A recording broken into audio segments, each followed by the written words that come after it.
This channel does not promote any violent, harmful, or illegal activities. All content provided by this channel is meant for an educational purpose only. পেশায় doctor, মানুষকে জীবনদানের মতো মহান কাজ করার কথা ছিল, কিন্তু না, হয়েছে উল্টো। অনেক পড়াশোনা করে হয়তো ডাক্তারি পাশ করেছেন, কিন্তু তৈরি হয়েছে আদতে জঙ্গি। দিল্লিতে বিস্ফোরণ ঘটিয়ে কেড়েছে একের পর এক প্রাণ। সেরকমই একজন জঙ্গি ডাক্তার আহমেদ মহিউদ্দিন সৈয়দ। তাকে গ্রেফতার করেছিল গুজরাট পুলিশ। দিল্লির সঙ্গেও মিলেছে তার যোগসূত্র।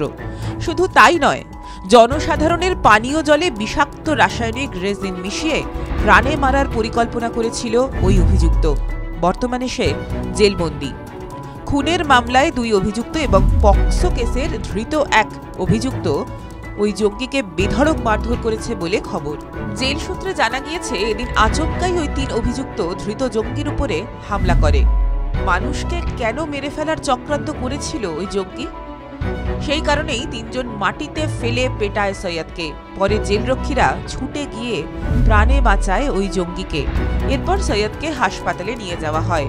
সেখানে তার মাথায় এবং চোখের নিচে আঘাত লেগেছে বলে জানান চিকিৎসকরা। চিকিৎসা করানোর পর ওই জঙ্গিকে ফের জেলে ফেরত নিয়ে আসা হয়। ইতিমধ্যে এই ঘটনায় জেল কর্তৃপক্ষের বিরুদ্ধে তদন্তের নির্দেশ দেওয়া হয়েছে। রায়পুর থানায় এফআইআর দায়ের করাও হয়েছে। 3 অভিযুক্তের নাম অনিল খুমান, শিবম ভার্মা এবং অঙ্কিত লোধি। এরাই ওই জঙ্গিকে মারধর করেছে বলে খবর।